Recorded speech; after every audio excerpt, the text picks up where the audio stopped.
काफ़ी important topic है, degradation of penicillin, penicillin कैसे डिग्रेड होता है। ठीक है, देखिए जो पेनिसिलिन है वो 3 तरह से डिग्रेड हो सकता है। डिग्रेड मतलब ख़राब होना। कहाँ पे ख़राब होगा? बैक्टीरियल सेल के अंदर।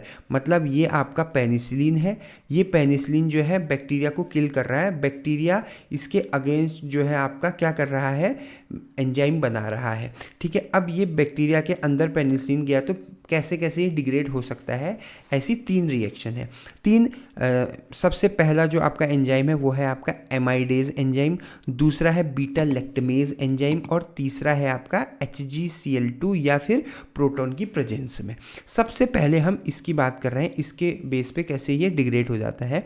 एमाइडेज एंजाइम क्या करता है आपका, जैसे ही एमाइडेज एंजाइम की प्रेजेंस में जो है पेनिसिलिन की रिएक्शन होती है तो वो इसे यहाँ से ब्रेक कर देता है। कैसे ब्रेक कर देता है? HOH की प्रेजेंस में HOH को ब्रेक करता है और वो क्या करता है, H जो कंपाउंड है आपका उसको जो है यहाँ पर अटैच कर देता है इस H पे, और जो OH एंजाइम है वो जाके यहाँ अटैच हो जाता है, तो ये बन जाता है RCOOH। तो -RCOOH लिखा हुआ है यहाँ पर, आप +RCOH भी लिख सकते हैं, एक ही बात है। और ये जो NH है इसमें एक ये हाइड्रोजन आ जाता है तो ये क्या हो जाएगा आपका, NH2 हो जाएगा।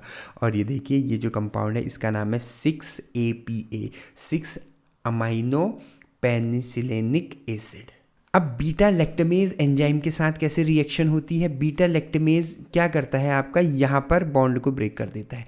जैसे ही यहाँ पर बॉन्ड को ब्रेक कर देगा मतलब ये जो OH है वो यहाँ अटैच हो जाता है, तो CO तो ये पहले से ही है, OH और आ जाएगा तो ये COOH, ये देखिए आपको यहाँ पर COH मिल गया है। ठीक है, बीटा लैक्टम रिंग ब्रेक हो गई इसकी, और बाकी as it is same to same ये रहेगा, और इसका नाम है पेनिसिलोनिक एसिड। ऊपर वाले का क्या था, पेनिसिलेनिक एसिड, दोनों में डिफरेंस है। अब हम नेक्स्ट लास्ट पॉइंट है हमारा, प्रोटॉन की प्रेजेंस में कैसे वर्क करता है इसका। इसमें क्या होता है, यहाँ पर रीअरेंजमेंट हो जाता है। मैं इसको पूरा रफ कर रहा हूँ ताकि आपको समझने में आसानी हो कि रीअरेंजमेंट कैसे होता है, वैसे मैंने इसमें लिखा भी है। सबसे पहले क्या करता है, ध्यान से समझिएगा, ये जो प्रोटॉन है आपका ये इस नाइट्रोजन पे अटैक करता है। जैसे ही नाइट्रोजन पे अटैक करेगा यहाँ पर NH आ जाएगा, ये देखिए NH आ गया है। जैसे ही NH आएगा ये वाला जो बॉन्ड है, ठीक है, यहाँ पर जो बॉन्ड था ये बॉन्ड ब्रेक हो जाता है और यहाँ शिफ्ट हो जाता है। ये देखिए यहाँ पर ये बॉन्ड शिफ्ट हो गया है। ठीक है, जैसे ये बॉन्ड यहाँ शिफ्ट होता है ये वाला जो डबल बॉन्ड है वो यहाँ शिफ्ट हो जा रहा है। देखिए यहाँ का जो डबल बॉन्ड है वो यहाँ शिफ्ट हो गया, ये वाला। ठीक है, और उसके बाद फिर ये जो हाइड्रोजन है ये हाइड्रोजन कहाँ शिफ्ट हो जाता है, इस S के ऊपर। ये हाइड्रोजन यहाँ से इस S के ऊपर शिफ्ट हो गया है, और यहाँ पर जो बॉन्ड था ये वाला जो बॉन्ड वो यहाँ शिफ्ट हो जाता है और वो यहाँ पर डबल बॉन्ड आ जाता है। ये जो है पूरी तरह से क्या हो जाता है आपका, साइक्लाइजेशन हो जाता है। ठीक है, ऐसा क्यों हो रहा है, कैसे होता है ऐसा, देखिए ध्यान से समझिएगा इस कंसेप्ट को। ठीक है, रीअरेंजमेंट भी कहते हैं इसको। इसमें क्या हो रहा है, जैसे ही आपका हाइड्रोजन का यहाँ पर अटैक हो रहा है तो नाइट्रोजन की वैलेंसी कितनी होती है, 3 होती है। नाइट्रोजन पे 3 कंपाउंड एक साथ अटैच हो सकते हैं, लेकिन जैसे ही यहाँ पर हाइड्रोजन आ जाएगा तो कितना हो जाएगा, 4 हो जाएगा। 1 2 3 4, तो 4 तो रह नहीं सकते। तो जैसे ही ये वाला बॉन्ड यहाँ शिफ्ट कर जाता है। अब वैसे ही ऑक्सीजन की कितनी होती है, 2 होती है, लेकिन यहाँ आप काउंट करोगे तो 1 2 3 हो जाएगा, तो इसलिए एक यहाँ चला जाएगा। इस तरह से ऐसे करके रीअरेंजमेंट हो जाता है और हमको मिलता है पेनिसिलिनिक एसिड।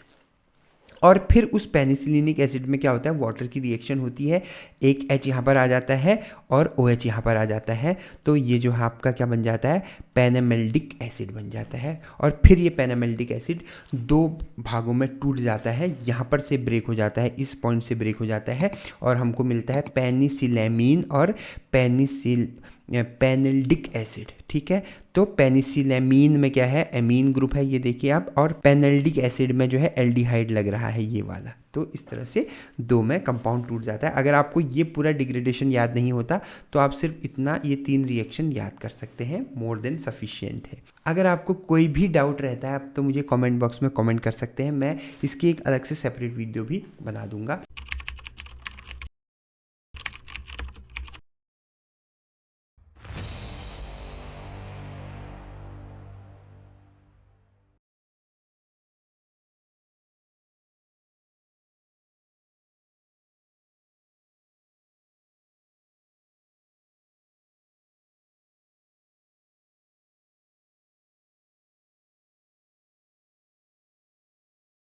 फिर है आपका मोड ऑफ एक्शन। अब मोड ऑफ एक्शन तो बहुत आसान है इसका, ये आपका पेनिसिलिन है। अब देखिए पेनिसिलिन है, ठीक है।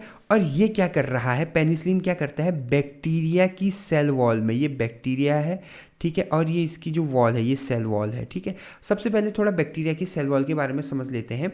ये जो बैक्टीरिया की सेल वॉल है ये पेप्टिडोग्लाइकन से बनी होती है। और ये पेप्टिडोग्लाइकन की सिंथेसिस कैसे होती है, यहाँ पर एक बहुत ही बढ़िया मैकेनिज्म होता है जिसको हम बोलते हैं ट्रांसपेप्टाइडेशन। अब देखिए मैंने क्या बोल दिया, ट्रांसपेप्टाइडेशन, ठीक है। इस ट्रांसपेप्टाइडेशन से जो है आपका पेप्टिडोग्लाइकन बनता है, और पेप्टिडोग्लाइकन जो है आपका सेल वॉल की सिंथेसिस करता है, और जो है सेल वॉल बनी तो पूरा बैक्टीरिया बन जाता है।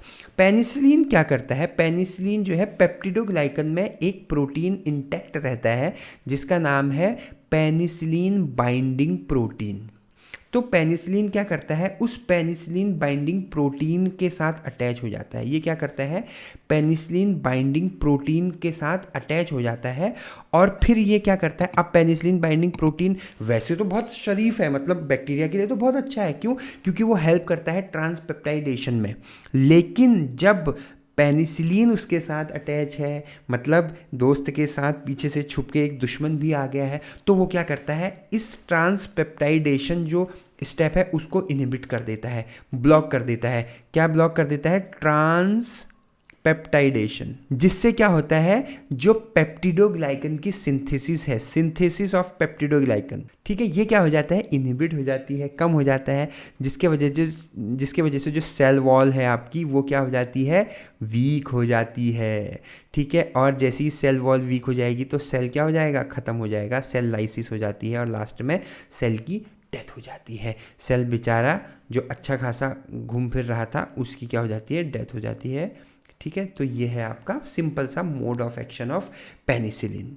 क्या ये बात क्लियर हुई है, एक बार दोबारा बता देता हूँ फटाफट। पेनिसिलिन बाइंड करता है पेनिसिलिन बाइंडिंग प्रोटीन के साथ, जो कि ट्रांसपेप्टाइडेशन को इनहिबिट कर देती है, जिसके वजह से पेप्टिडोग्लाइकन की सिंथेसिस खत्म हो जाती है, और सेल वॉल वीक हो जाती है, और सेल लाइसिस हो जाती है, और उसके बाद जो है जो बैक्टीरिया, जब सेल वॉल ही नहीं रहेगी, सेल वॉल वीक हो जाएगी, तो फिर क्या होगा, कुछ भी नहीं हो सकता फिर तो, है ना। तो ये इसका सिंपल सी रिएक्शन है। आगे बढ़ते हैं हम, अब हम बात कर रहे हैं इसके स्ट्रक्चर एक्टिविटी रिलेशनशिप के बारे में, एसएआर के बारे में। देखिए बहुत ही आसान सा है एसएआर, ठीक है। इसमें 3 चीज़ें हैं। सबसे पहले यहाँ मैं नीचे लिख देता हूँ, सबसे फर्स्ट है आपका beta lactam ring. Beta lactam ring क्या है आपकी, ये वाली जो रिंग है मैं बना देता हूँ यहाँ पर, डबल बॉन्ड O NH, ये जो रिंग है बीटा लैक्टम रिंग, ये क्या है, एंटीबायोटिक एक्टिविटी के लिए बहुत ज़्यादा ज़रूरी है, इसके बिना कोई भी एंटीबायोटिक एक्टिविटी नहीं हो सकती है, फर्स्ट। सेकेंड है आपका थायाजोलिडीन ग्रुप। अब देखिए मैंने क्या बोल दिया, थायाजोलिडीन रिंग। तो थायाजोलिडीन रिंग का भी मैं स्ट्रक्चर यहाँ पर बना देता हूँ, S और NH, ठीक है। यह है थायाजोलिडीन रिंग का स्ट्रक्चर, ठीक है। ये क्या करता है आपका, इसको स्ट्रक्चरल सपोर्ट प्रोवाइड करता है ताकि बीटा लैक्टम रिंग अटैक कर सके, ठीक है।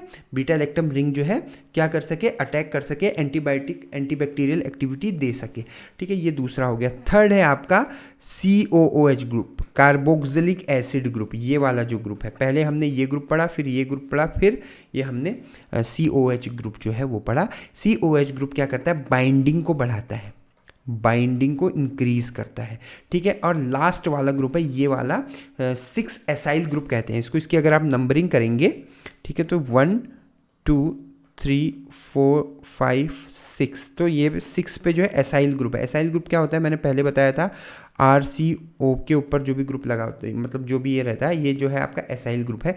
तो ये जो R है आपका, ये और ज़्यादा एक्टिविटी को अल्टर करने के लिए, कम या ज़्यादा करने के लिए रिस्पॉन्सिबल होता है। इस R पे आप जो भी ग्रुप लगाएंगे, फॉर एग्जाम्पल इस R पे अगर आप इलेक्ट्रॉन विड्रॉइंग ग्रुप लगा देंगे तो उसके वजह से क्या हो जाएगा, जैसे ही आप इसमें इलेक्ट्रॉन विड्रॉइंग ग्रुप लगा देंगे, इसकी एंटीबैक्टीरियल प्रॉपर्टी इंक्रीज हो जाएगी, ठीक है। इनकी ये क्या करेगा, अच्छे से जो है पेनिट्रेट कर पाएगा, ठीक। तो इस तरह से अलग अलग ग्रुप आप लगाएंगे। जैसे फॉर एग्जांपल अगर मैं बोलूँ एमॉक्सिसिलिन का स्ट्रक्चर बनाओ, तो इस R पे जो है एमॉक्सिसिलिन में जो स्ट्रक्चर था जो मैंने अभी बताया था वो अटैच हो जाएगा, सिंपल। अगर मैं बोल दूँ टिकारसिलिन का स्ट्रक्चर बनाओ, तो इसमें R के बदले जो टिकारसिलिन का स्ट्रक्चर है वो आ जाएगा यहाँ पे, ठीक है। मतलब R चेंज होगा, बाकी पूरा पेनिसिलिन एज इट इज़ रहेगा।